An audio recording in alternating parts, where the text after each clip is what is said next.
says to ask God for wisdom, which is the verse that inspired Joseph Smith and led to his like discovery of the Book of Mormon and all that stuff. And so I think maybe I'd probably just be like, hey, remember, let's just ask God for wisdom. Just beat that drum and see what what comes of it, because that's a safe starting point. Okay. All right. I admire you guys. You're better men than I. Mr. Grim Grizz, how are you? Or is it better? Are you better addressed as General? You can address me however you want. It's your house. Okay. What you got to say for yourself? We have an exciting new product launch available in your private chat. Where at?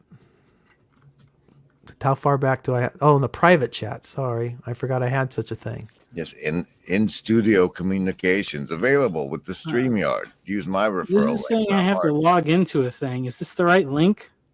You should have to log in to see it. That's horrible. Yeah, you supposed do. To be to buy it. Oh, sign in to Fourth Wall. Don't. I'll give you a better link. Hold on. That's not what you want. Not what you want. That's unacceptable. Give her another shot. I'm going to log out and log back in on my computer. Okay. Thanks, Mark. Try this one there. See if that's different. There you go. That's the one, probably.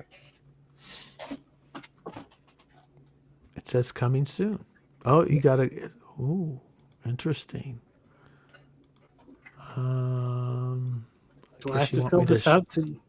Let me share the screen. That one shouldn't require a login. And thank you. Let me share. I'm gonna. Why won't it let me share the screen? Here we go. Yeah, let me provide the link to the comment section as well. This fanciful item was a gift. The image was a gift to me by Cece Mool, and so I've taken it and placed it on a hoodie that you can purchase for only $47.88. Why does it say coming soon? Yeah, that's what mine says too. Son of a... All right. Hold on. What's coming soon, you might ask? Well, let me tell you. There, can you? There, does that work? What did you want me to do? I presented as you just did. Oh, I gotta remove. Hang on. Stop screen. Here we go. There we go. Now we're talking. That beauty right there is, I guess, going to be soon. It says my product is public, but it's not happening. Let's see. Let's go into it, baby. Let's look at that. Oh, look at that right CC there. Mool's good. Yes, she gave us that. She said, "Do whatever you want with it." And what I wanted to do was put it on this fabulous sweater hoodie there that you can buy now. With GPay, even, apparently. Nice. I like GPay. GPay's nice. It's easy. I wonder if it will get to you in time for Southeastuary. For those cool nights. What? The cool evenings at Southeastuary. Yeah, because it's fall. It's going to start getting cold at night. It should be cool in North Carolina by then. I've grifted my ticket and will be on my way. It looks like it's going to be a 15-hour drive for me. Okay. But I might get to stop in and see Gavin on the way. So that would be, if you're on the way between Oklahoma and North Carolina, we could arrange a special visit for only $49.99. And cool. Whatever you got to pay coffee or what you call it. But it's fancy pants, man. Very nice. But are they ready to ship? It's just your webpage isn't. According to it's print on demand, so you have to demand one and then they'll make one. What's your experience in their turnaround time? This is brand new. The hat and everything. I've been going through this place called Teespring, but this one's called Fourth Wall, so it's more. So that's why you had to do, because it was called. And I had some problems with the t-shirts or underwear shirt through Teespring. Like I ordered one and they pretended I didn't for a month. It was really inconvenient. Okay. So I'm trying out that fourth wall with the new product line, thanks to CC Mool. Nice. Proceeds go to me. I don't think I'm sharing any with her. Any chance you'll add it to a T-shirt or something for those of us who live in warmer climates who probably don't wear very many sweatshirts? I think there's going to be an ongoing rework of the merch as time progresses over the course of this LARP Gate season. So soon, I don't know if that particular image will make it on a T-shirt, but we'll do other things for sure for T-shirt wearers. I was trying to go through and find like actual materials that wasn't polyester because, I think there's something to that. And this was I think this came up when I searched cotton, so I ran with it. Cool. I think. Well, it's a good experiment. And like you said, if you find something that really works well, then you and others can really take off with this fourth wall company. Maybe I should make. It's always good to find a good source. It was at the top. Some wrestling T-shirts. There you go. I would, see. I want to find. If I can figure out how to get action figures made, that would be the best. Yeah, I don't know. I think I'd wear an Onto Man shirt. I think. So, what was that 90-minute thing you put out today about? Rick Cossey? Yeah. It's not Rick Cossey. I know what that's about. Well, I don't. But I'm talking to Mike. Oh, Michael. Oh, well, I mean. Because I clicked in and saw it was 90 minutes, and I'm like, no. It was dipping back into the old, the beginnings of my channel, when I was transitioning from my Alex Jones phase to my Paul Vanderklay phase. It's a biopic. Well, no, I mean, it's just digging back and looking at these ways of looking, as we go into the fifth generation. Over time, or? What? You're recounting how your frame shifted over time, or? Well, no, I'm pulling different parts together and then repackaging it. Since we're talking about fifth generational spiritual warfare, so, but I think that some of the stuff that I figured out that helped me to escape paranoia is relevant to that new framing a little bit. So. I think understanding the WWE thing makes it so much easier to understand a lot of things. Yeah. I mean, it's really foundational. Yeah. But a lot of people get all spun up about Trump, but they don't realize that, like, he was trained in the WWE. Yeah. Before all of this. So he's working the heel angle, and he knows the power. Like, the heel still sells tickets, boys. Well, but people, the problem is too is that even the wrestling people, they haven't figured it out that like WWE has gone like fifth gen or whatever, because like now there's all these podcasts and stuff where it's like, oh, it's the wrestlers talking about being a wrestler, and it's like, but not totally. And you really have to realize that the podcast is in the it's not outside, it's inside. Right. Right. And the frame has expanded. So it's like if you really want to track what's going on, it's hard. You got a lot of stuff you got to consume. I'm sure Vince McMahon's Secretary of Education wife is going to help the school kids be trained to understand this new reality. Yep.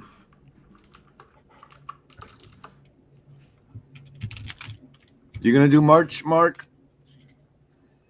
No, probably not. I don't think so. Who needs a shirt? Yeah, well, I thought of some stuff for Ron. That would be fun. House of Woo would probably could. I've thought about making House of Woo its own channel, so then we could just go crazy if we wanted to. And then you could go crazy over here with your political ranting. Yeah, maybe that would be the way to go. Yeah. But I don't occupy any niche. Basically, I take fire from all sides and I give it. So it's not like, which is fun. But it's not a great way to grow a YouTube channel. Are you trying to grow a YouTube channel? Not per se, not particularly. Yeah, But I'm just saying if I'm that here was to be the corner's lovable conspiracy theorist, and you're here to be the corner's lovable leftist. And I mean, I don't know. The casting director needs to fill some other slots, I'm sure. it's a little expensive right now, like doing the stuff. I'm trying to figure out how to make use of transcripts from StreamYard, but to get to the transcripts, I got to pay, including 100 gigs of memory, I've got to pay like $100 a month. So why don't you just have some, like, you could have free GPT edit the YouTube transcript. well, live streams don't get a transcript. They for do. Example. It just takes like 3 days. None of my live streams have a transcript. At least I'll check into it. I mean, I cut and paste the captions. You can re-upload anything too as like an unlisted video, and then it'll. That's what I did that. I mean, I don't know if it was really that productive, but I made a video, uploaded it as unlisted, then I copied the transcript and I put it into Grok and said, "What should I title this video?" And that's a lot of effort for a title. What did it give you? I don't know. It's the one I did about the Matrix or whatever, like a little while ago. Yeah, I find a lot of good. Then uses I ended up for changing AI. the title anyway. So, well, I find a lot of good uses for AI, but stuff like that have yet to do me any good whatsoever. And I also don't. I mean, it's well. What very are you useful. liking? What's up with your use case for the transcripts? I mean, what are you doing with them that you need them? Because I don't do anything with them. What are you up to? Well, I had some very specific thoughts on the subject, but because I have COVID right now, my memory is failing me, so I can't tell you off the tip of my tongue what I wanted to do with it. I know there was a reason, but I'll tell you if it comes back to me. I really can't remember. Yeah, I got a transcript on the stream I did 4 weeks ago, so I think it's just a matter of time before they show up. Okay, I'll go back and look at older stuff, but maybe they don't do it for tiny little channels. Share, and subscribe. Shoot, that's true. You are. It's like, share, and subscribe. That's right. I don't push that, and I lose as many as I gain. It's very much a 3 steps forward, 2 steps back with me. I shed a lot of subscribers, even as I gain. But I'm not going to change that much either, It's weird that people bother to unsubscribe. That's pretty rare. It happens a lot. But I upset a lot of people. If I go for a long time without making anything and then make something, I'll get like 4 unsubscribes for bothering them. Oh, yeah. How dare you? Annoy me with this notification. Yeah. It's... some of it too would be one of the uses of transcripts would be uploading into Notebook LM and then seeing what it produces. It's fascinating how neat that was at first, and how after like 5 times I can't stand to hear that thing anymore. Oh yeah, not the audio, but it's it, and then Gemini, Deep Research can produce some really good analysis and summaries of stuff. And I like to take, 5, 10, 15, 20 sources, dump them into these, whatever you call them, platforms, AIs, and see what kind of stuff that pulls together. And as often as it's nothing I would run off and publish, but it's usually some interesting stuff comes out of it. And I would really like to be able to analyze some of the content of my live streams in a succinct way without having to go through all 3 or 4 hours of the material, again and again. It's one of the reasons on-ramp radio takes so long to get out, is that I have to re-listen to the recording. I just can't I take just it dump and the plug shit. it back Like, in. hey, look what I did, y'all. And then I go back and watch it and see. But it's audio only, so there's nothing else. I mean, there's nothing else to keep you there. So the audio needs to be good. It both needs to sound good, and the conversation needs to have at least a decent pace to it. And so that means some trimming, in my opinion. And that's work. I had always hoped that we'd develop, like, each channel would get their own dedicated Reaper, like some fanboy that loved to eat, and then those people would bring clips for the collective. I expect somebody who loves Karen and everything she does would bring us bits of that, and people who love the House of Wu would bring us bits of that, but I don't have the leadership skills to get You the have that. You Reaper. have that in like Jonathan Demir is one of, isn't he, like, doesn't he do that for you? No, he does it for him as a channel. Okay. Which is basically what Pet Cow used to do. He's apparently cranking out AI songs now. Really, we need TLC clip channels, like the Well, Jordan Peterson clip channel, but probably not everybody needs their own.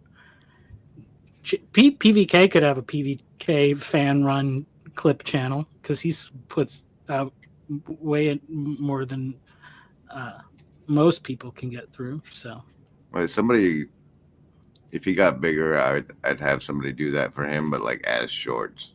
Like if somebody just pulled the shorts out of his homerooms.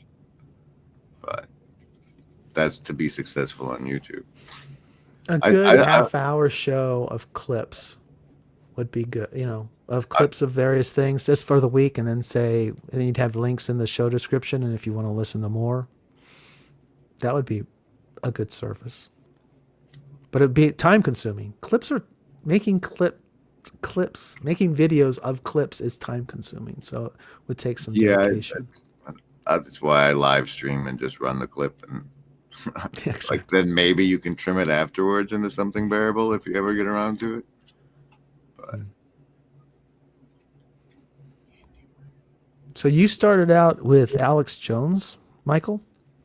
He called in. That was his claim to fame. Yeah, I mean, a little bit. I went from like the rapture is coming, and then I noticed like political agents on the Gospel Coalition website, and then so I went down all the rabbit trails, and it's like there's truth to them, and then whenever they start telling you that the Bible is like been made up and manipulated, then that's when I go like, no, that's the bottom there. But that's the thing. There's elements of truth in all of these things, but if you swallow any of them as a whole package, you will be deceived in some way or another. Exactly. And I feel that way about the Bible, which is problematic. Well, that's kind of what that was kind of what my big video is about, in some sense, of like, where most people, when they're trying to study the Bible, they're thinking like, why didn't God just write this the way that I would want him to write it? Or like Richard Dawkins being like, why didn't he, I would be impressed if he put the laws of thermodynamics in the Bible. That would impress me. And it's like, oh, no. My angle was always, I don't trust man, and I don't trust man for 2,000 years. I can hope for is that God would make sure they got Jesus's words right. The rest of this thing is very suspect. Well, no, here's the thing. There are definitely, in any like given manuscript or translation or, in various languages, there's definitely things. There's probably like unintentional mistakes. And then there's definitely some intentional like mistakes, like, in the Jehovah's Witness Bible or something. Well, like the fact that they decided at Constantine what books go in and what books go out. Well, I decide that anything but the Gospels is sus. That Paul guy is very sus. And as far as I can tell, the Old Testament describes the time that the aliens who engineered the species actually left in their spaceship, and that's why Moses had to hide in the cliff. So biblically, I'm down to 4 books in that thing. Well, okay, this is what I say. It's I would like to no, read. you should read the hold other on. ones. Read the other ones with your suspicions, and just put that and think about this. Like God knew. Like I mean, this is what I've just been thinking. Like God's like, I'm gonna have this Paul guy do a lot of this stuff, and people are gonna be suspicious about it. But some of that suspicion is gonna help like weed out some of the baddies. So. I would like to reverse engineer some of your reasoning, Grim. And not to, because I don't need you to believe anything more than the 4 Gospels. I don't need you to believe the 4 Gospels. That's fine. You believe what you want to believe. But okay, if you take the 4 canonical Gospels seriously, yes, that's what I took from what you said. I take what Jesus said in the 4 canonical Gospels as what the divine entity running the universe would probably keep true about his own word. Okay, and of what he said, how seriously do you think he took the Hebrew scriptures? I don't think about how seriously he took the but it's very relevant, though. It's very okay. What I think with regards to that is the entity that did what that is represented in the Old Testament is very contractual, and that the supreme divine entity that manifested in the Christ made sure that he fulfilled all of those contractual alignments despite the fact that they were distinct entities. Okay, but try not to shapeshift while we're having the conversation here. You said you take seriously the words of the man Jesus. I think they got characterized in the gospel. They right. got that right. I think they got his quotes. Yeah. So, based on his quotes, would you not agree that he took the Hebrew scriptures, as we more or less have them, very seriously? I would not agree to that. Abraham. I wouldn't agree on the basis of I'm not positing to know the divine mind and how it No, I'm saying just base it off your reading of the text. The text is what the text. You're asking me to posit the state of the divine mind with regard to the text, not just take it from the text what the divine mind was. Well, does he express in his words? Does he not express a great deal of devotion and serious attention to the Hebrew scriptures, to Moses, to Abraham, to the Genesis account? There are a lot of contextually appropriate statements regarding the scriptures. All right. Well, this is why the nutshell of the thing that my big video was focusing on. God wants to speak to people. The Creator wants His creation to know Him, and He communicated in such a way that the signal will not be distorted beyond our ability to make that vital connection. But it does hide things from nefarious forces, being able to completely manipulate things. So God made it, in some sense, knowing that there would be people as suspicious as Grim Grizz and as gullible as, I don't know, nobody in this corner is that gullible, but regular normie people, I guess. Mark. Yeah, we can say that. I don't really think Mark's that gullible, though. Ron Copperan. I mean, so it's the signal. It screams gullibility, guys. Go ahead. Well, hey, I like the Shroud. I love the Shroud, but it's a different subject. Yeah. But yeah, so it's like he's said things in the way that he knew people would get it.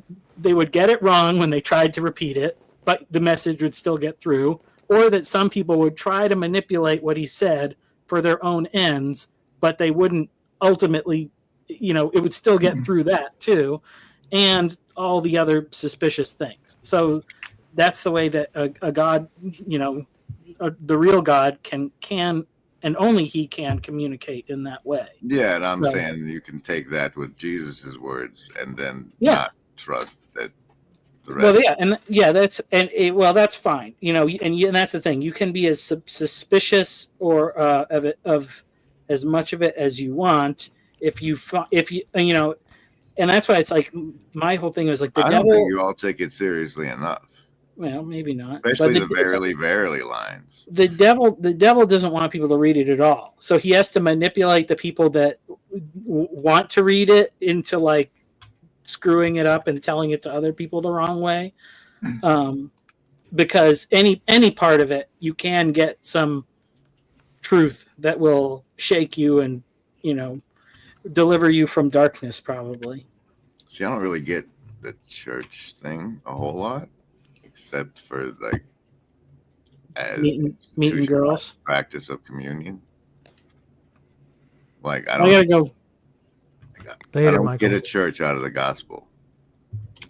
So, but that's me. Well, you know what? You do get eating meals together. All right, that's what I'm saying.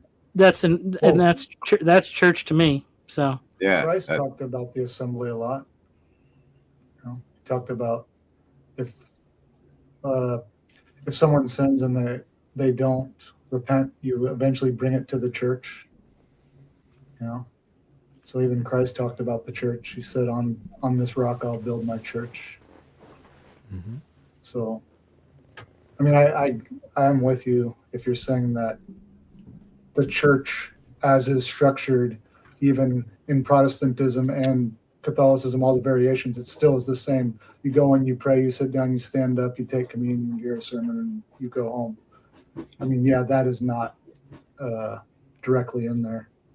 I'd say that a gathering would even be a Christ teaching. And communion for sure. He talks about communion like multiple times. That's something we should do. I would add other ordinances as well. I think you could, at the very least, our tradition, as you know, Mark, is all we have are baptism and communion. But others are listed and worth having within a community of some sort, whether you call it church or fellowship or what have you. and that's why I'm a big proponent of estuary, because it doesn't matter what crazy shit you believe, you can still have some sort of fellowship.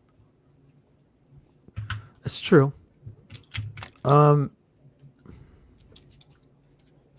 you find where do you find wisdom in estuary? Do you find a kind of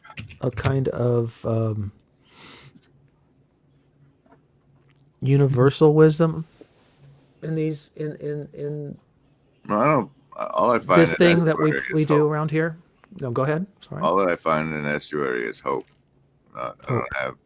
It's not source of wisdom. No, Mhm. but that people will talk to each other again before they make us. Before they make us. Before they make us. You know, EMPs, whatever. Okay. Before they make us.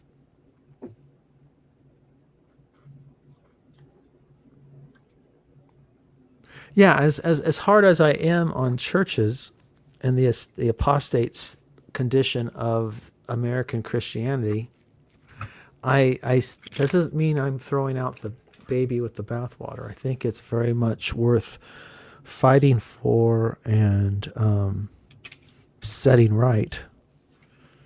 And not even that I know how to do any of that.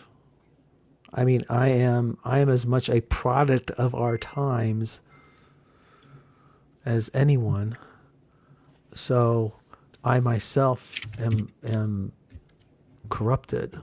Yeah, well, trying to do it all is better than not doing it. Which is where we've been at. Yeah. I saw Thanks for letting me come on and plug things. I'm going to stop now. All right. Take care of yourself. Thanks, Grim. Peace. Grim Grizz.